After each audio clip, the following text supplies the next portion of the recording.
నమస్కారం. ప్రేక్షకులందరికీ శుభోదయం. ఈనాటి శుభయోగం శీర్షికన చైత్ర శుక్ల తదియ తిథి సందర్భంగా ఎలాంటి విధి విధానాలు పాటించాలో, తద్వారా ఎలాంటి ప్రయోజనాలు సిద్ధింపజేసుకోవచ్చో పరిశీలిద్దాం. చైత్రమాసంలో శుక్లపక్షంలో వచ్చే తదియ తిథి నాడు అపరాహ్న సమయంలో శ్రీమన్నారాయణమూర్తి మత్స్య రూపంలో ఆవిర్భవించాడని ధర్మసింధు, నిర్ణయ సింధు అనే ప్రామాణిక గ్రంథాల్లో చెప్పారు. అంటే ఈరోజు మత్స్యావతారంలో ఉన్నటువంటి శ్రీ మహావిష్ణువుని పూజించాలి. ఈరోజు మత్స్య జయంతి. ఈ సందర్భంగా ఇంట్లో దీపారాధన చేశాక మత్స్యావతారంలో ఉన్న విష్ణువుకు సంబంధించినటువంటి ఒక శ్లోకాన్ని చదువుకోవాలి.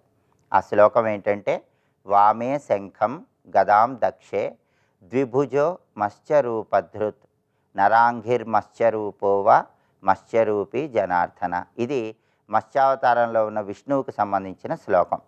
ఈ శ్లోకంలో ఉన్న అర్థం ఏంటంటే, వామే శంఖం గదాం దక్షే, ఎడమ చేతిలో శంఖాన్ని, కుడి చేతిలో గదను కలిగి ఉండి, ద్విభుజో మత్స్యరూపధృత్, రెండు భుజాలను కలిగి ఉండి మత్స్యరూపంలో ఉన్న విష్ణువుకు నమస్కారం. నరాంఘిర్మత్స్యరూపోవా మత్స్యరూపి జనార్దన, సగం మనిషి ఆకారంలో సగం చేప ఆకారంలో ఉన్నటువంటి విష్ణు స్వరూపమైనటువంటి మత్స్యావతారంలో ఉన్న విష్ణువుకు నమస్కారం చేసుకుంటున్నాను అని చెప్పటమే ఈ శ్లోకంలో ఉన్న అర్థం. కాబట్టి దీపారాధన చేశాక ఈ శ్లోకం చదువుకుంటే ఉత్తమ ఫలితాలు కలుగుతాయి. అలాగే వెండితో తయారు చేయబడినటువంటి చేప బొమ్మను ఈరోజు గృహానికి తెచ్చుకొని గృహంలో ఒక పాత్రలో నీళ్లు పోసి ఆ నీళ్లలో దాన్ని ఏర్పాటు చేసుకోవటం ద్వారా కుటుంబంలో సకల శుభాలను సిద్ధింపజేసుకోవచ్చు. అదేవిధంగా చైత్ర శుక్ల తదియ తిథి డోలా గౌరీ వ్రతము, సౌభాగ్య గౌరీ వ్రతము అనే ఒక ప్రత్యేకమైన వ్రతాన్ని ఆచరించాలని చతుర్వర్గ చింతామణి అనే ప్రామాణిక గ్రంథంలో చెప్పారు.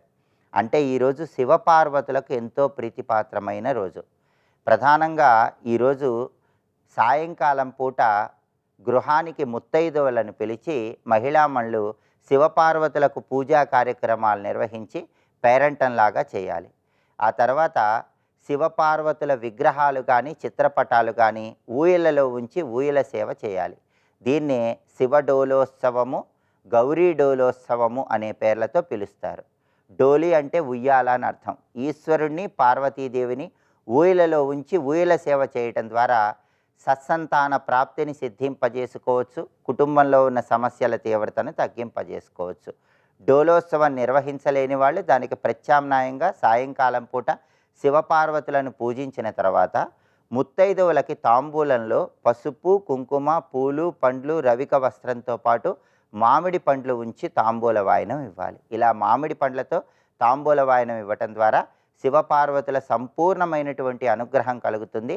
సకల శుభాలను సిద్ధింపజేసుకోవచ్చు. అందుకే చైత్రమాసంలో శుక్లపక్షంలో వచ్చే తదియ తిథి నాడు ఆందోళికా వ్రతము లేదా డోలా గౌరీ వ్రతము లేదా శివ డోలోత్సవాన్ని నిర్వహించాలని ప్రామాణిక గ్రంథాల్లో చెప్పారు. అంటే ఇలా ప్రత్యేకంగా శివపార్వతులను పూజించినట్లయితే విశేషమైన శుభ ఫలితాలను సిద్ధింపజేసుకోవచ్చు.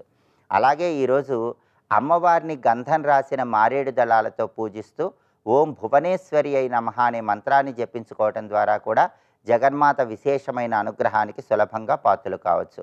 మధుక వృక్షము అంటే ఇప్ప చెట్టు అని అర్థం.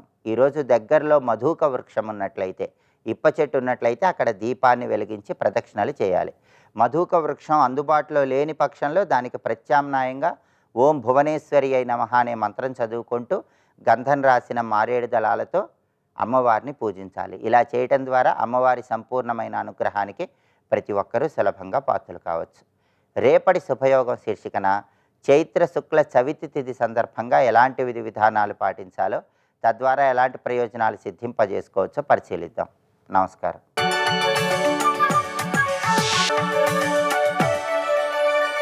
నందకిశోర నవనీత చోర నాదవిహార శ్రీధర, నందకిశోర నవనీత చోర నాదవిహార శ్రీధర.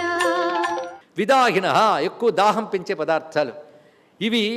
రాజసస్య ఇష్టా ఆహార రాజసస్యేష్టా, రాజస లక్షణం ఉన్న వారికి ఇష్టమైన ఆహారములు. వాళ్ళు బాగా కావాల్సినవన్నీ ఇవేనండి. మంచి కారం ఉండాలి, లేకపోతే ఇంట తిండి అనేవాళ్ళు ఉన్నారు మనకి. కారం ఉండాలి, మంచి పులుపు ఉండాలి. కొంచెం పులుపు తగ్గితే కంచం విసిరేసే వాళ్ళు కూడా ఉన్నారండి. ఎందుకంటే రాజసం కదా, అలాంటి పనే చేస్తారు వాళ్ళు. అయితే గురుగారు గొప్ప మాట అన్నారు ఇక్కడ. కట్టు అంటే చేదు వినీసం, అత్యుష్ణ అంటే బాగా వేడి పదార్థాలు. ఈ చెప్పడం ఎందుకంటే చల్లబడిపోయి వండేసిన కొన్ని గంటల తర్వాత పదార్థాలు మంచికో, అలాగే పరమ వేడిగా ఉన్న తిన మంచికో.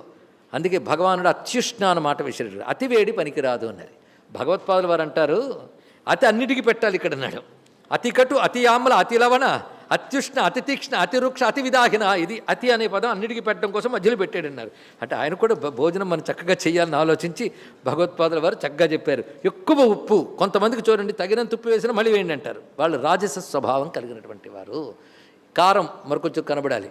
ఇలాంటి వాళ్ళందరూ కూడా అంటే అతి కట్టు, అతి ఆమ్ల, అతి లవణ, అత్యుష్ణ, అతి తీక్ష్ణ, అతి వృక్ష, అతి విదాహిన అన్నాడు ఇక్కడ. డీప్ ఫ్రైస్ ఉంటాయి, ఇలాంటివన్నీ కూడా ఇందులోకి వచ్చాయి. ఇప్పుడు ఏవైతే ఎసిడిటీలు అల్సర్స్ తెస్తాయో అవి కూడదని చెప్పాడు కృష్ణ పరమాత్మ. అవునా లేదా చెప్పండి. ఇవన్నీ వాటికే హేతువులు. అవి తగిన మోతాదులో, తగిన పద్ధతిలో, తగిన కాలంలో తీసుకుంటే పర్వాలేదు. అందుకే అతి కాకుండా పుచ్చుకోవయ్యా అని ఎందుకు చెప్పాల్సి వచ్చిందంటే పూర్ణ సత్వగుణం వాళ్ళు ఉంటారా, మూడు కలిసే కదా అందరూ. అదొకటి ఇక్కడ తెలుసుకోవాల్సింది. రాయడం డివైడ్ చేసి రాయొచ్చు కానీ ఉండడం డివైడెడ్గా ఉండవు, అందరం కలిసే ఉంటాం. ఒక్కళ్ళలోనే మూడు గుణాలు ఉంటాయి. అది మొదటి నుండి చెప్పుకుంటున్నాం. పోత పోసినట్టు ఇది సత్వగుణం, ఇది రజోగుణం ఉండవు, అన్నీ కలిసే ఉంటాయి. అందుకే ప్రతి మానవుడిలో మూడు రకాల అభిరుచులు ఉంటాయి. అందుకే భగవత్పాదుల వారు ఇవన్నీ ఆలోచించి అతి కాకుండా చూసుకోండి అని చెప్పాడు ఆయన చాలా చక్కగా. కానీ ఇందులో విషయం మనం గమనించవలసింది ఏమిటి అంటే ప్రతి వాడిలో మూడు గుణాలు ఉంటాయి కనుక మూడు రకాల అభిరుచులు చెప్పబోయే తర్వాత అభిరుచి కూడా ఉంటుందండి ఇక్కడ ఉంటాయి. మరి అంటప్పుడు వీటి చెప్పడం ఎందుకంటే నీకు అభిరుచి ఉన్నప్పటికీ ముందు వీటిని నియంత్రించుకుంటూ క్రమంగా సత్వగుణమే ప్రధానంగా తీసుకుంటే నువ్వు జయించగలవు. అందుకు చెప్తున్నాడు ఇక్కడ. అందుకే అతి అయిన కటు, ఆమ్ల, లవణాత్యుష్ణ ఇవన్నీ కూడా రాజసగుణం ఉన్న వాళ్ళకి ఇష్టములు. ఇవేంటిస్తే రిజల్ట్, ఎండ్ రిజల్ట్ అది కూడా తెలియాలి కదా.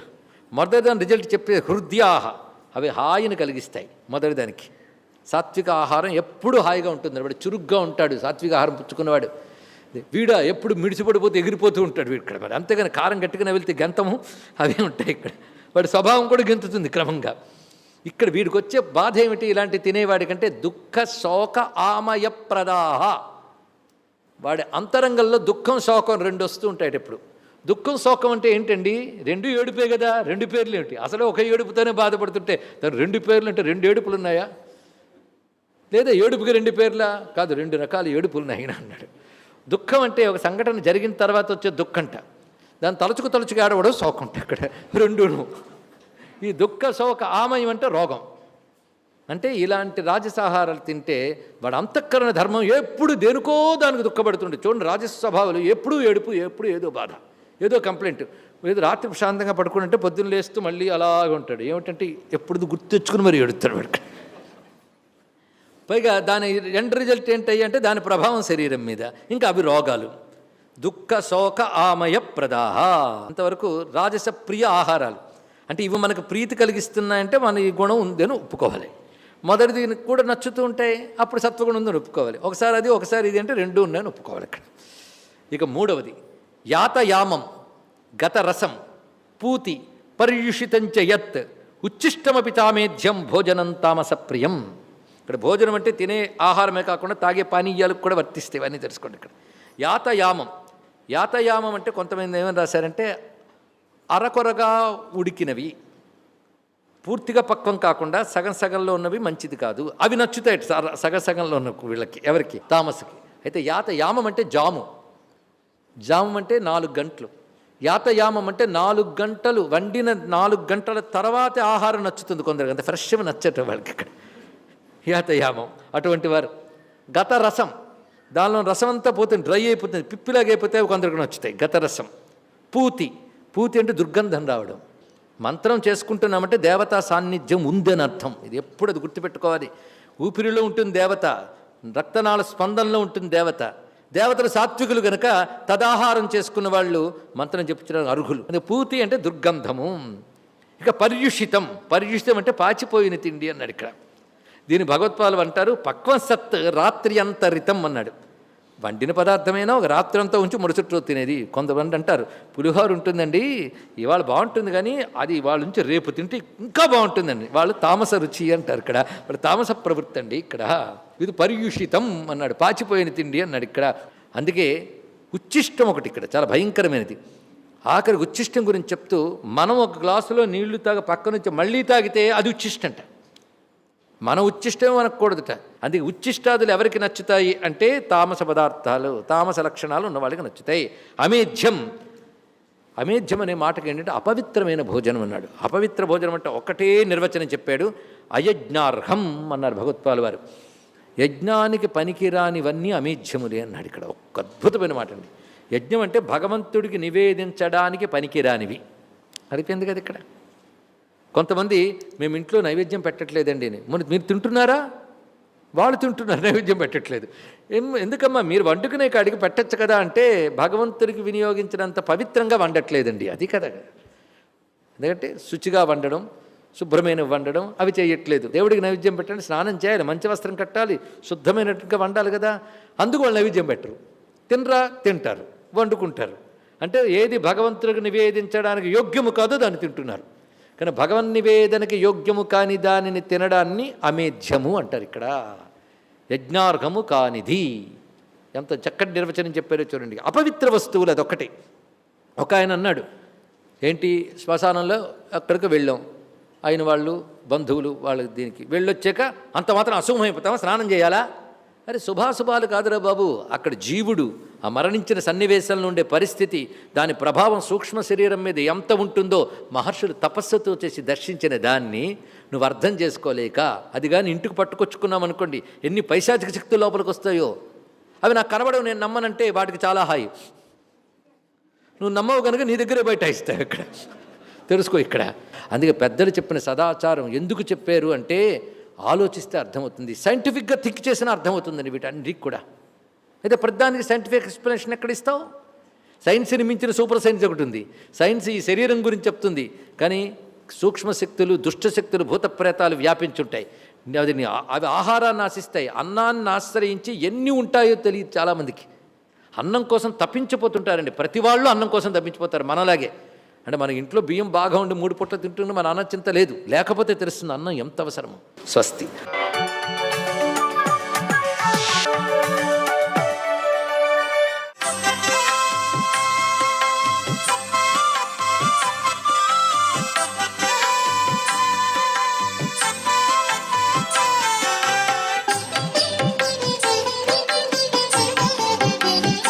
ఓం నమో నారాయణాయ. ఓం నమః శివాయ.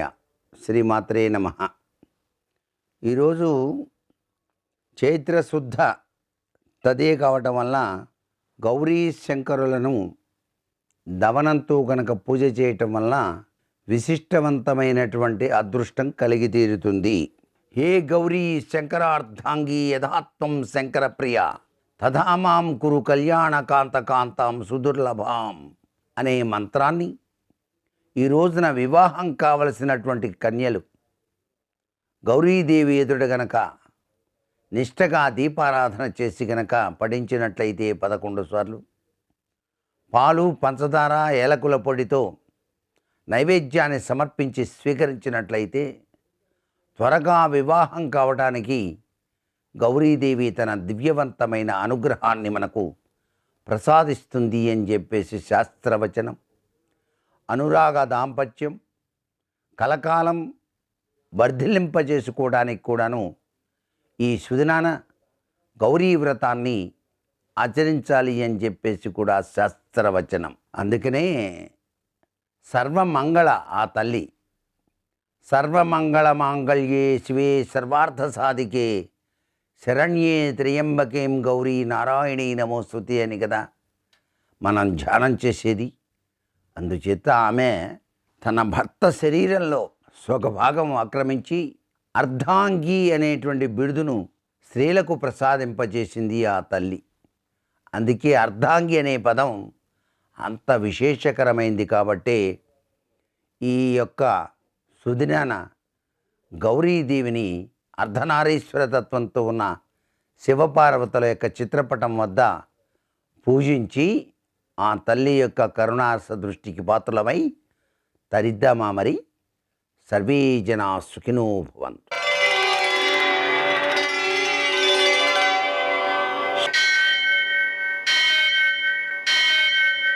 సహస్రశీరుషం దేవం విశ్వాక్షం విశ్వశంభువం విశ్వం నారాయణం దేవమక్షరం పరమం పదం విశ్వతః పరమాం నిత్యం విశ్వం నారాయణగుం హరిం విశ్వమేవేదం పురుషస్తద్విశ్వముపజీవతి పతిం విశ్వస్యాత్మేశ్వరం శాశ్వతం శివమచ్యుతం నారాయణం మహాజ్ఞేయం విశ్వాత్మానం పరాయణం.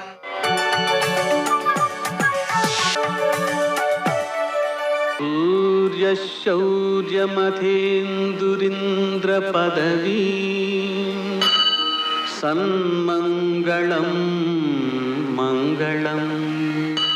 నమస్తే భగవన్ దేవదత్తాత్రేయ జగత్ప్రభో సర్వబాధాప్రశమనం కురు శాంతిం ప్రయచ్చమే.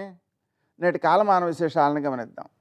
స్వస్తి శ్రీ చాంద్రమాన క్రోధినామ సంవత్సరం ఉత్తరాయణం, వసంత ఋతువు చైత్రమాసం, శుక్లపక్షం, గురువారం. సూర్యోదయం 6:07, సూర్యాస్తమయం 6:28. తిథి తదియ మధ్యాహ్నం 3:08 వరకు. నక్షత్రం కృత్తిక రాత్రి 1:40 వరకు. వర్జం మధ్యాహ్నం 2:23 నుంచి 3:53 వరకు. దుర్ముహూర్తం ఉదయం 10:14 నుంచి 11:03 వరకు. మరల మధ్యాహ్నం 3:10 నుంచి 4 వరకు.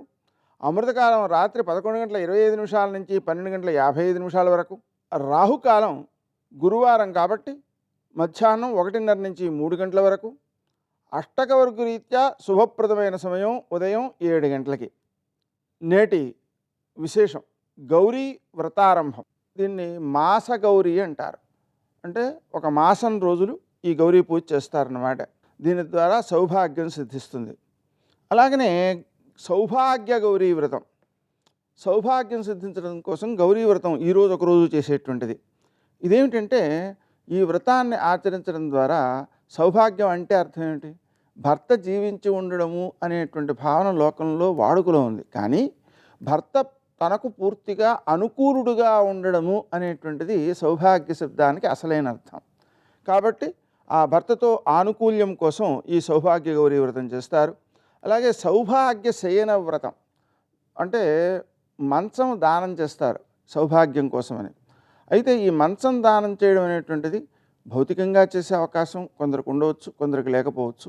ఆ లేని వాళ్ళు కూడా మానసికంగా దాన్ని దానం చేసినటువంటి భావన చేస్తే కలియుగంలో చేసినటువంటి సత్ఫలితమే సిద్ధిస్తుంది. అదే రీతిలో ఈరోజు ఉన్నటువంటి ఉత్సవాలలో శివ డోలోత్సవం, దేవతా డోలోత్సవం, గౌరీ డోలోత్సవం మొదలైనవి ఉన్నాయి. అంటే తాత్పర్యం ఏంటంటే ఊయలలో ఊచడం అన్నమాట. రాముణ్ణి, బాలరాముడు ఉన్నాడు కదండి, ఆయన్ని అలాగనే ఈ గౌరీదేవిని అలాగే మన ఇష్టదైవాలని కూడా చేయవచ్చు, శివుడికి చేయవచ్చు. ఈ డోలోత్సవం చేయడం ద్వారా మోక్షప్రాప్తి కలుగుతుంది అని చెప్పి శాస్త్రం చెబుతోంది. అదేవిధంగా మనకి ఉత్తమ మన్వాది ఉంది. ఈ మన్వాది ప్రయుక్తంగా మనం స్నానము, దానము విశేషమైన సత్ఫలితాలను ఇస్తాయి. పితృదేవతారాధన చేయడం ద్వారా పితరులు అనుగ్రహించి మన పిల్లలు అభివృద్ధిలోకి వచ్చేటట్లుగా ఆశీర్వదిస్తారు. అలాగే ఈరోజు ప్రదోషం కూడా ఉంది. అంటే సాయంకాలం సూర్యాస్తమయం అయిన తర్వాత 1:12 పాటు శివుణ్ణి ఆరాధించడానికి ఇది చాలా మంచి సమయం అన్నమాట. అలాగే మత్స్య జయంతి, ఈరోజు మతాంతరంలో మత్స్య జయంతి కూడా ఉంది. మత్స్యావతారాన్ని పూజించడం ద్వారా సంతానోత్పత్తికి చాలా మంచి ఫలితం కలుగుతుంది. అదేవిధంగా పిల్లలకు విద్య రావడానికి కూడా ఇది చాలా ఉత్తమమైన ఫలితాలను ఇస్తూ ఉంటుంది. నేటి ఆణిముత్యాలు.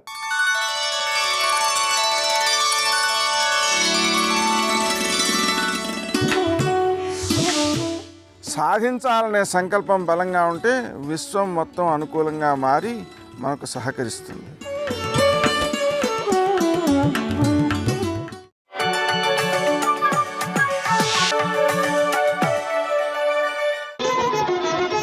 జయ జయ జయ జయ జయ శ్రీ హనుమా జయ జయ జయ జయ ప్రభుదయ గనుమా. ఎప్పుడైతే గుహ నొక్కుకుపోతోందో అవి బయటికి పారిపోదామని లేచి బయటికి వస్తున్నాయి. నడుందాకా బయటికి వచ్చేటప్పటికి గుహ నొక్కుకుపోయింది. సగం శరీరం లోపలుండిపోయింది, సగం శరీరం బయట ఉండిపోయింది. అప్పటి వరకు ప్రశాంతంగా ఉన్నటువంటి మహేంద్రగిరి ఒక్కసారి క్రూర మృగాల యొక్క పెద్ద పెద్ద అరుపులతో కొండంతా నిండిపోయింది. ఉత్తర క్షణం ఆశ్చర్యపోయారు, ఏమైంది ఈ కొండకి? ఈ కొండ బద్దలైపోతోందా? ఎవరైనా రాక్షసులు వచ్చి దీన్ని భేదిస్తున్నారా అని. అంత పెద్ద అరుపులతో నిండిపోయింది. ఇంకా గట్టిగా నొక్కారు. నొక్కేటప్పటికీ శాస్తదాస విషైస్దష్టాహ కుపితైస్తైర్మహాశిలాహ, అందులో పెద్ద పెద్ద నాగుపాములు కలుగుల్లో పడుకుని ఉన్నాయి. విషాలతో కూడుకున్నటువంటి సర్పములు, అనేకమైన సర్పములు ఉన్నాయి. ఇందాక గుహలు నొక్కుకున్నాయి, ఇప్పుడు చిన్న చిన్న కన్నాలు కలుగులు కూడా నొక్కుకుపోతున్నాయి. పర్వతం తొక్కేస్తుంటే ఆ కలుగుల్లో ఉన్నటువంటి పావులన్నీ బయటికి బుస్ అని పైకొచ్చాయి. సగం పైకొచ్చేటప్పటికే ఆ కలుగు నొక్కుకుపోయింది. నడుం దగ్గర నుంచి లోపలకు ఉండిపోయింది, మిగిలింది పైకుండిపోయింది. వాటికి విశేషమైన ఆగ్రహం వచ్చి పడగలు విప్పాయి. ఆ పడగలు విప్పేటప్పటికి నల్లటి స్వస్తికాకారాలు కనపడుతున్నాయి. ఒక్కసారి మహేంద్రగిరి అంతా పావులన్నీ పడగలు విప్పితే స్వస్తికాకారంతో పావుల పడగలు కనపడుతుంటే విచిత్రమైనటువంటి శోభని పొందింది. ఆ పడిపోతున్నప్పుడు బంగారు శిలలు, వెండి శిలలు కిందకు పడిపోతుంటే అవి ఉరుసుకున్నప్పుడు కొండంతా ఎక్కడ చూసినా బంగారు గీతలు, వెండి గీతలు, పచ్చగా తెల్లగా గీతలు పడిపోయింది. ఈ బయటికి వచ్చేసినటువంటి పావులు ఇవన్నీ ఎంతసేపట్లో? నేను వర్ణించినంతసేపు పట్టదు, ఒక్క క్షణకాలంలో. బయటికి వచ్చినటువంటి పాములు తమ పడగలు విప్పి ఆ బాధ తట్టుకోలేక పక్కన ఉన్నటువంటి శిలల్ని కాటువేశాయి. వాటి విషం వచ్చి శిలలకి తగిలేటప్పటికీ ఆ శిలల్లోంచి అగ్నిహోత్రం పుట్టి ఒక్క క్షణంలో మహేంద్రగిరి అంతా కూడా అగ్నిహోత్రంలో తగలబడిపోతోంది. అక్కడ అనేకమైనటువంటి ఓషధులు ఉన్నాయి. యాని ఔషధజాలాని తస్మిన్ జాతాని పర్వతే విషఘ్నాన్యపి నాగానాం నశేకుష్యమితుం విషం. ఆ ఓషధులు పాముల యొక్క విషాన్ని పోగొట్టగలవు, కానీ అంత గొప్ప కాట్లు వేస్తే పుట్టినటువంటి విషంలోని అగ్నిహోత్రాన్ని అక్కడ ఉన్నటువంటి ఓషధులు ఏవీ కూడా ఆర్పలేకపోయాయి. భగ్గున మంటలు మండిపోతున్నాయి. ఒక పక్క గుహల్లో సగం శరీరాలు ఉండిపోయాయి. ఈ పావులు, క్రూర జంతువులు ఈ వేడి ఎక్కడ లేని అరుపులు అరుస్తున్నాయి. అకస్మాత్తుగా కొండ కదిలిపోయింది. దర్శయంతో మహావిద్యాం విద్యాధర మహర్షయ సహితాస్తస్తురాకాశే వీక్షాంచకృష్య పర్వతం. దర్శయంతో మహావిద్యాం అంటారు మహర్షి. విద్యాధరులు, గంధర్వులు తమ యొక్క మహావిద్యని ప్రదర్శించారు. ఏమిటా మహావిద్య అంటే, కొండంతా కదిలిపోయి పావులన్నీ పైకి లేచి క్రూర మృగాలు అరిచి చెట్లన్నీ అకస్మాత్తుగా పువ్వులు కురిసేసి పెద్ద పెద్ద అరుపులు అరిచి అగ్నిహోత్రం పుట్టేసింది. బంగారు పాత్రలు వదిలేశారు, ఆహారం వదిలేశారు. భార్యల్ని మాత్రం చంకలో పట్టుకుని అకస్మాత్తుగా ఆకాశంలోకి ఎగిరిపోయి ఆధారం లేకుండా వాళ్ళు ఆకాశంలో నిలబడ్డారు. నిలబడి కాలిపోతున్నటువంటి మహేంద్రగిరిని చూశారు. చూసి ఆశ్చర్యపోయి వీక్షాంచ కృష్య పర్వతం, ఏమి ఈ కొండ బద్దలైపోతుందా? ఏమి ఎవరూ కనపట్టలేదు, ఏమైంది ఈ కొండకు? అసలు ఏం జరిగి అకస్మాత్తుగా మహేంద్రగిరి ఇలా అయిపోతోందని తెల్లబోయారు.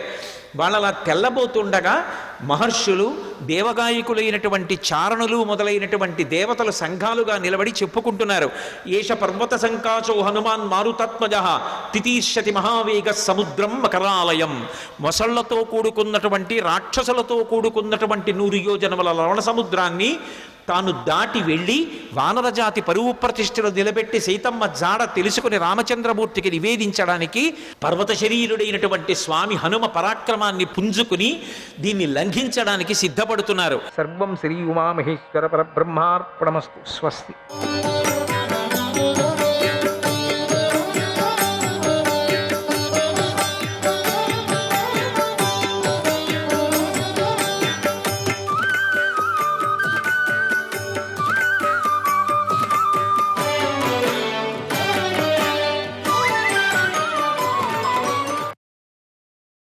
అర్జునుడు ఉగ్రరూపి అయిన మృత్యువులాగా యుద్ధంలోకి వస్తాడు. ఆ అర్జునుడిని నాకంటే మరొకడెవడు ఓర్వలేడు, అలాగే నన్నెవడు సహించలేడు. నాకు కూడా ఆ ద్రోణుడిలా విద్యలో పొరపాటు లేకపోవటం, బలం, ధైర్యం మహాస్త్రాలు, వినయం అనే నాకున్నాయి. అలాంటి మహాత్ముడే మృత్యువుకు వశుడైపోయాడంటే ఇక ఇతరులందరూ చావుకు దగ్గరయ్యారనే అనుకుంటున్నా నేను. ద్రోణాచార్యుడే మరణించగా మరొకడు ఎవడైనా ఎలాంటి సందేహం లేకుండా రేపు ప్రొద్దుటి దాకా బ్రతికి ఉంటాను అని నమ్మలేడు కదా. నూనమస్త్రాణి బలం పరాక్రమః, నూనమస్త్రాణి బలం పరాక్రమః, క్రియాగ సునీతం పరమాయుధాని వా అలం మనుష్యస్య సుఖాయ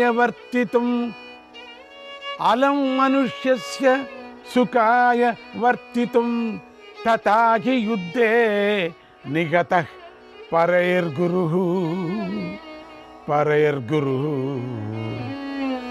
కనుక అస్త్రాలు, బలం, పరాక్రమము, ఉత్తమ కార్యాలు, ఉత్తమ నీతి, ఉత్తమ ఆయుధాలు కానీ మానవుడు సుఖంగా ఉండటానికి పనికిరావు. ఎందుకంటే ఇవన్నీ ఉన్న ద్రోణుని యుద్ధంలో శత్రువులు సమరించారు. ద్రోణాచార్యుడు పరాక్రమంలో మహావిష్ణువు, ఇంద్రుడితో సమానమైనవాడు, అంత పెద్ద గొప్పవాడు. నీతిలో బృహస్పతి, శుక్రాచార్యుడితో సమానమైనవాడు. అలాంటి ద్రోణుణ్ణి రణభూమిలో ఏ అస్త్రము రక్షించలేకపోయింది. ద్రోణుడి మరణం తర్వాత అన్ని వైపుల నుంచి ఆహాకారాలు వినిపించాయి. స్త్రీలు, బాలురు, వృద్ధులు రోధించారు. అప్పుడు దుర్యోధనుడి యొక్క పురుష అహంకారం అణిగిపోయింది, పౌరుషం నశించిపోయింది. అందువల్ల ఇలాంటి పరిస్థితిలో నేను దుర్యోధనుడికి సహాయం చేయటం ధర్మం. అందుకని నేను చేస్తున్నాను సహాయం, అంటే నేను చేసి పెడతాను జయం. కనుక ఓ సారథి, శత్రు సేన వైపు నా రథాన్ని నడుపు. ధర్మరాజు, భీమార్జునులు, శ్రీకృష్ణుడు, సాత్యకి, నకుల సహదేవులు ఉన్న చోటుకి నా రథాన్ని నడుపు. నేను వారిని అందరినీ తప్పకుండా నేను ఎదురిస్తాను. నేను తప్ప ఇంకెవరూ వారిని ఎదిరించలేరు. ఖండితం నేను ఎదిరిస్తాను. నడుపు. వాళ్ళు ఎక్కడున్నారో చూసి నాకు నా రథాన్ని సరిగా నడుపు. ఓ శల్య, నేను పాండవులను ఎదుర్కొంటాను. దుర్యోధనునికి తప్పకుండా రాజ్యం లభించాలి. అతడి కోరుకున్న ప్రయోజనం నెరవేరాలి. ఇదిగో దివ్యరథం. ఇది పెద్ద పులితోలుతో కప్పబడి ఉంది. దీనికి ఉత్తమమైనటువంటి అశ్వాలు కట్టబడి ఉన్నాయి. ఈ రథాన్ని నాకు పరశురాముడిచ్చాడు. దీనికి బంగారుమయమైనటువంటి 3 కోశాలు ఉన్నాయి.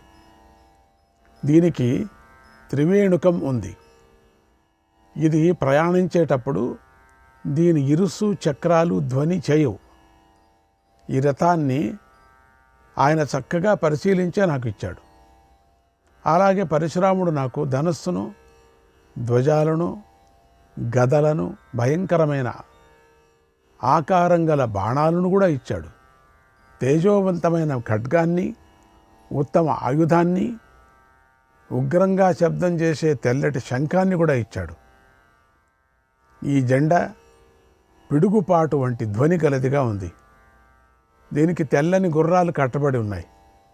ఇందులో ఉత్తమమైన అమ్ముల పదులు ఉన్నాయి. అటువంటి ఈ శ్రేష్టమైన రథాన్ని ఎక్కి నేను అర్జునుడిని వధిస్తాను. ఓ శల్య, ఒకవేళ అందరినీ చంపేసే మృత్యువు అర్జునుడి మాత్రం కాపాడుతూ ఉంటే నేను ఆ మృత్యువును కూడా ఎదిరిస్తాను, ఆ మృత్యువును కూడా చంపేస్తాను. ఏమైనా మాటనా ఇది? మృత్యువును కూడా చంపేస్తాను. ఇక మాటలు అనవసరం. అర్జునుడిని రక్షించాలని యముడు, వరుణుడు, కుబేరుడు, ఇంద్రుడు మొదలైన దేవతలందరూ కలిసి ఒకేసారి తమ సేనతో ఇక్కడికి వచ్చినా కూడా పర్వాలేదు, నేను భయపడను. వారితో యుద్ధం చేసి అర్జునుడిని గెలుస్తాను, ఇది నిజం అన్నాడు. అలా యుద్ధోత్సాహంతో గొప్పల మీద గొప్పలు చెబుతున్న కర్ణుడి మాటలు శల్యుడు విన్నాడు. అతన్ని అపహాస్యం చేసి ఇలా అన్నాడు, ఓ కర్ణ, ఇక బడాయి మాటలు ఆపు.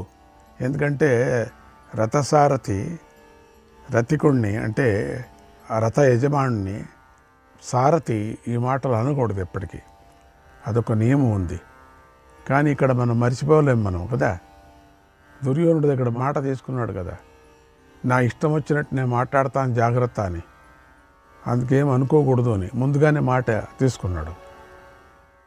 ఇంకొక మాట కూడా అన్నాడు, నడిపేది కూడా నా ఇష్టం వచ్చినట్టే నడుపుకుంటానన్నాడు రథాన్ని, అది కూడా మాట తీసుకున్నాడు. ఇలా అన్నాడు, ఓ కర్ణ, ఇక బడాయి మాటలు ఆపు. లేకపోతే మహారాజుకి ఎవరైనా అట్లా ఒక డ్రైవర్ అట్లా మాట్లాడతాడా? ఈయన మహారాజు కదా, ఈయన కూడా ఒక పెద్ద మహారాజే కదా. అసలు పట్టుకొచ్చిందే తప్పు, రానని చెప్పాడు అయినా వచ్చాడు. ఆపు, ఎందుకంటే కర్ణుడిలాగానే శక్తివంతుడు కూడా తాను కూడా. గొప్పలు చెప్పకయ్యా అంటూ ఇంకా ఘాటుగా ఇలా అన్నాడు, ఓ కర్ణ, నీ ప్రగల్భాలు చాలించి నేను వినలేకపోతున్నానయ్యా. ఈ గలాటాలో కూడా ఎంత ఉత్సాహం ఉన్నా హద్దు మీరు మాట్లాడకూడదు, హద్దుల్లోనే ఉండి మాట్లాడాలి. ఆహా, అర్జునుడెక్కడయ్యా, నువ్వెక్కడా? ఆ మానవ శ్రేష్ఠుడెక్కడయ్యా? మానవాధముడైనటువంటి నువ్వెక్కడయ్యా? అర్జునుడు కాకుండా ఇంకెవడైనా ఇంద్రుడి చేత రక్షించబడే అమరావతిని జయిస్తాడా? శ్రీకృష్ణుడితో రక్షించబడే ద్వారకా నగరాన్ని ఎదిరిస్తాడా? శ్రీకృష్ణుడు చెల్లెలైన సుభద్రను హరిస్తాడా? ఆ పని ఎవడైనా చేస్తాడా? చేయలేడు కదా. కనుక గొప్పలు చెప్పక మాటను అదుపు చేసుకో, హద్దుల్లో ఉండు. అలాగే అర్జునుడు ముల్లోకాలకు ప్రభువైన ఈశ్వరుడైన శంకరుణ్ణి యుద్ధానికి పిలిచాడు. అప్పుడు అడవి జంతువులను సంహరించటంలో వారికి వివాదం కలిగింది. అప్పుడు వారి మధ్య యుద్ధం జరిగింది. ఇది అర్జునుడు తప్ప ఇంకెవడైనా చేస్తాడు? నువ్వు చేస్తావా? ఎవడైనా చేయగలడా? ఇంకా ఎక్కువైపోయింది పాపం, చాలించుకున్నాడు. ఎందుకు లేని చెప్పు. ఇది ఇంద్రుడు వంటి పరాక్రమం గల అర్జునుడు ఒక్కడికే సాధ్యమైంది, నీకు కాదు. కనుక గొప్పలు చెప్పకు, మితిమీరకు, నోరును అదుపులో ఉంచుకో. అగ్నిదేవుడి యందు గౌరవంతోనే అర్జునుడు రాక్షసులను, దేవతలను, మహాసర్పాలను, నరులను, గరుడులను, పిశాచులను, యక్షులను, రాక్షసులను బాణాలు వేసి జయించాడు తెలుసా. ఇంకా నయం, అస్త్రాలను ప్రయోగించలేదు. వారి అదృష్టం బాగుంది, గ్రహించు. వాళ్ళకేమైనా అస్త్రాలు వేసింటే గోయింది వాళ్ళు. అర్జునుడు సులభంగా ఖాండవ వనాన్ని అగ్నిదేవుడికి ఆవిస్సులు ఇచ్చాడు. ఓ కర్ణ, కురుజంగాలలో ఘోషయాత్ర సమయంలో గంధర్వులు శత్రువులై దుర్యోధనుడిని అపహరించారు. నీకు ఈ ఘటన బాగా గుర్తు ఉండే ఉంటుంది కదా. నువ్వు ఏం చేస్తూ ఉంటావు అప్పుడు కూడా ఈ అర్జునుడే శత్రువులపైన సూర్యకిరణాల వంటి బాణాలు ప్రయోగించాడు. అప్పుడు ఏమైపోయింది నీది? అసంఖ్యాకులైన శత్రువులను వధించాడు. దుర్యోధనుడిని బంధవిముక్తుడిని చేశాడు తెలుసా. ఆ సంఘటన నీకు గుర్తుంది కదా. ఒక్కసారి గుర్తు చూసుకో. అప్పుడు జరిగిన యుద్ధంలో నువ్వే కదా మొట్టమొదటిగా పారిపోయావు. అప్పుడు పాండవులే గంధర్వులను జయించారు తెలుసా.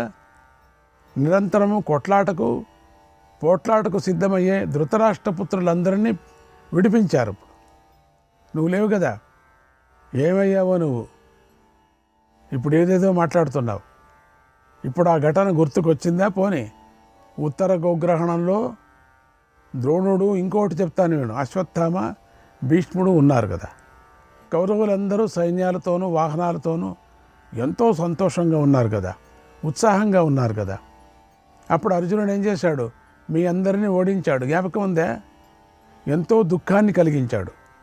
ఆ సమయంలో నీకు మంచి అవకాశం వచ్చింది కదా అర్జునుడిని ఎదిరించడానికి. ఏది మరి? నువ్వెందుకు ఆ అవకాశాన్ని వదులుకున్నావు? అప్పుడెందుకు అర్జునుడిని జయించలేదు? అప్పుడేం చేశావు నువ్వు? ఓ కర్ణ, ఇప్పుడు నీ మరణానికే ఇంకొక మహాయుద్ధం వచ్చి పడింది. గమనించు. యుద్ధంలో ఒక్క మరణానికే తప్ప, ఇప్పుడు మరణానికి మాత్రమే ఇది యుద్ధం. కనుక శత్రువుకు భయపడకు, యుద్ధంలో నుంచి పరిగెత్తకు. నేను తోలుతున్న రథాన్ని, నా రథం నుంచి కింద పడి నువ్వు పరిగెత్తావో నేనే పదరుకొని వచ్చి నిన్ను కొట్టి పారేస్తాను, జాగ్రత్తగా ఉండు. నువ్వు అట్లంతా పరిగెత్తకూడదు. నీ ఎప్పుడు పరిగెత్తేదే నీ పని. అదే గంధర్వ యుద్ధంలో పరిగెత్తావు, ఉత్తర గోగ్రాణ యుద్ధంలో అక్కడికి పరిగెత్తావు. ఇప్పుడు నాకు అనిపిస్తుంది ఇక్కడ కూడా పరిగెత్తావు అనిపిస్తుంది. యుద్ధ భూమిలో కనుక నిలకడగా ఉంటే నువ్వు తప్పకుండా మరణిస్తావు అన్నాడు. అందుకని పారిపోవటానికి చూడు అని అర్థం. అలా శల్యుడు తనను చాలా పరుషంగా నిందిస్తూ శత్రువును స్తుతిస్తూ ఉండటాన్ని చూసి కర్ణుడు విపరీతంగా కోపం మంట పుట్టేసింది. మధురరాజుతో ఇలా అన్నాడు. ఎందుకంటే ఆయన శల్యుడు సామాన్యం కాదు, మధురరాజు కదా. ఓ శల్య, అది జరిగితే జరిగిందిలే, అయిందేదో అయిపోయింది, ఎందుకయ్యా జ్ఞాపకం చేస్తావు? ఇక నేను ఎత్తిపొడుపు మాటలు ఆపయ్యా, నువ్వు చేసిన అపహాస్యం చాలించు. ఇప్పుడు అతడికి నాకు యుద్ధం జరగబోతుంది. అతడు కనుక నన్ను యుద్ధంలో జయిస్తే అప్పుడే నీ బడాయి మాటలు నిజమవుతాయి, అప్పుడు సంతోషించు, సంబరపడు అన్నాడు. అప్పుడు శల్యుడు చూద్దాం అలాగే కానీ అని మాట్లాడలేదు. అప్పుడు అనుకున్నాడు కర్ణుడు, ఎందుకయ్యా వీడిని కూర్చోబెట్టుకున్నాను అనుకున్నాడు. అప్పుడు అర్థమైంది. కానీ సారథి చాలా పెద్ద సారథి, కృష్ణుడు బలంతో ఉండేటువంటి సారథి. అంటే కృష్ణుడు లాగా అనుకోవచ్చామే అని కృష్ణుడు కాదు కదా. కర్ణుడు యుద్ధం చేయాలనే కోరికతో పద అని తొందర పెట్టాడు. శల్యుడు కర్ణుడి రథాన్ని ముందుకు తోలాడు. అప్పుడు కర్ణుడు ఉత్సాహపడుతూ సంతోషిస్తూ తన రథంలో ముందుకు సాగి పాండవ సేనను చూశాడు. అర్జునుడు ఎక్కడున్నాడు అని అడిగాడు. అన్నాడు సంజయుడు. శ్రీకృష్ణాయ పరమాత్మనే నమః. 38వ అధ్యాయం. సంజయుడు ధృతరాష్ట్రుడికి ఇలా చెప్పాడు, ఓ మహారాజా, యుద్ధం చేస్తున్న సమయంలో కర్ణుడు నీ సైన్యాన్ని సంతోషపెట్టాలి అని అనుకున్నాడు. అందులో ఉన్న ప్రతివాడిని పాండవులు ఎప్పుడు ఎక్కడ ఉన్నారు అని చెప్పండి. నాకు ఈ రోజున అర్జునుడిని చూపించిన వారికి మనస్సులో కోరుకున్న ధనాన్ని ఇస్తాను. ఎందుకంటే మహత్తరంగా అక్కడ ఒక సముద్రంలాగా ఉంది ఆ సైన్యం. సముద్రమే. ఆ సముద్రంలో ఎతికేది ఎక్కడ? అసలు లెక్కనే లేదు. పాపం ఎక్కడున్నారో తెలీదు. ఎందుకంటే ఒక వ్యూహరచన అది ఇది ఏం పాడు ఏం లేదు, ఇష్టం వచ్చినట్టు వచ్చేశారు. అంటున్నాడట, ప్రకటన చేశారు, నాకు అర్జునుడిని చూపించండి, చూపించిన వాళ్ళకి బహుమానం ఇస్తానన్నాడట. ధనం అక్కర్లేకపోతే బండెడు రత్నాలను ఇస్తానన్నాడు. అది ఇష్టం కాకపోతే ప్రతిరోజు పాలిచ్చే 100 ఆవులను, కంచు పాత్రలను ఇస్తాను, లేదా 100 ఉత్తమ గ్రామాలను ఇస్తాను. అర్జునుడు ఎక్కడున్నాడో చెప్పిన వాడికి చక్కని యువతలతో పాటు కంచరగాడిదలు కూడా కట్టబడిన రథాన్ని ఇస్తాను. అది వద్దంటే మీకు బంగారు రథం ఇస్తాను. దానికి ఏనుగులంత బలం గల 6 ఎద్దులు కట్టబడి ఉంటాయి. దాంతోపాటుగా మెడలో బంగారు నగలు ధరించిన వారు, సకల అలంకారాలను ధరించిన వారు, ఎప్పుడు ఈయన గెలిచినప్పుడు కదా ధరించిన వారు, సంగీత వాద్యాలతో ఆరితేరిన వారు, పెళ్లికి సిద్ధంగా ఉన్నవారు అయిన చక్కని 16 ఏళ్ల పడుచు పిల్లలను బహుమతిగా ఇస్తాను మీకు. అర్జునుడు ఎక్కడున్నాడో నాకు చూపించేవాడికి ఇవేవి సరిపోకపోతే 100 గ్రామాలను కూడా ఇస్తాను, 100 ఏనుగుల్ని ఇస్తాను, 100 బంగారు రథాలను కానుకగా ఇస్తాను. అయ్యో, ప్రాణం ఉంటే చాలు, చస్తూ ఉంటే జనం వీడు. మంచి బలం కలవి, ఉత్తమ గుణాలు కలవి, రథాన్ని తేలిగ్గా లాగ్గల సామర్థ్యం కలవి, బాగా శిక్షణ పొందేవి 10,000 గుర్రాలను ఇస్తాను.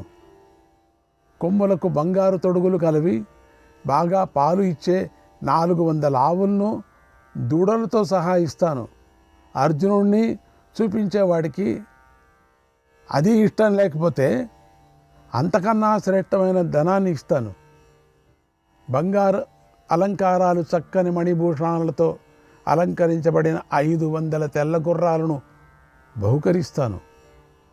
రథానికి కట్టడానికి చక్కగా సరిపోయే 18 అశ్వాలను ఇస్తాను.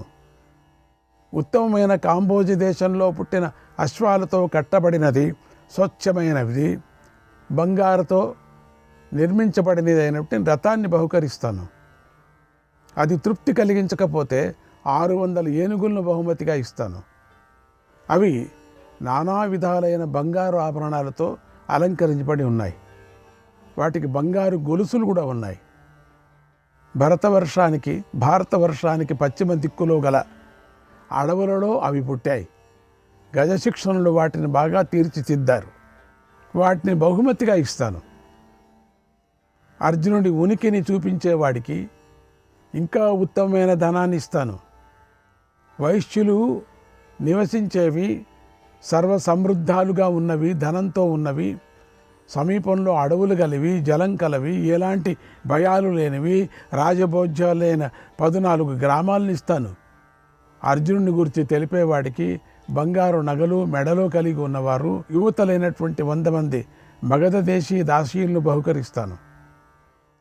అర్జునుడిని చూపించేవాడికి అది కూడా ఇష్టం లేకపోతే అతడు కోరిన దాన్ని దేనినైనా స్వయంగా ఇస్తాను. పుత్రులు, స్త్రీలు, విహార వనాలు, ఇంకా నాకు ఉన్న ఇతర ధనంలో అతడు మనఃపూర్వకంగా ఏమడిగినా ఇస్తాను. శ్రీకృష్ణార్జునులు ఎక్కడున్నారో చెప్పిన వాడికి ఆ శ్రీకృష్ణార్జునులు సంహరించి వారి సంపదలన్నిటినీ ఇస్తాను, ఆ మాట నిలబెట్టుకుంటాను అని యుద్ధభూమిలో కర్ణుడు ఇలా అందరికీ లెక్కలేనన్ని బహుమతులు ప్రకటించాడు. తర్వాత సముద్రంలో పుట్టినది, మంచి ధ్వని కలదైనటువంటి తన ఉత్తమ శంఖాన్ని తీసుకొని గట్టిగా పూరించాడు. కర్ణుడు పలికిన ఆ మాటలు విని నీ పుత్రుడు తన సహచరులతో కలిసి ఎంతో ఆనందించాడు. ఆహా, ఎంత బాగా మాట్లాడాడు కర్ణుడు, ఏం ఆనందంగా ఉంది, ఈ ఉపన్యాసం ఎక్కడా నేను వినలేదు అనుకున్నాడు శల్యుడు. ఆనందపడ్డాడట శల్యుడు కూడా. ఆహా, ఏమయ్యా నువ్వు మాట్లాడావు. అప్పుడు అన్ని వైపులా నగారాలు మ్రోగాయి, మధ్యలో మ్రోతలు వినిపించాయి, వాద్యధ్వనుడు సింహనాదాలు వినిపించాయి, ఏనుగుల ఝంకారాలు వినిపించాయి. 1, 2 ఓ రాజా, నీ సైన్యాలతో యోధులు ఎంతగానో ఆనందిస్తూ సింహనాదాలు చేశారు. ఇలా సంతోషంతోనూ ఉత్సాహంతోనూ నిండిన సైన్యం మధ్యలో నుంచి కర్ణుడు వెళ్ళాడు. వెళుతూ వెళుతూ ఆపకుండా ఇంకా గొప్పలు చెబుతూనే ముందుకు వెళ్ళాడు. ఈ మధ్యలో గొప్పలు చెప్తున్నాడు.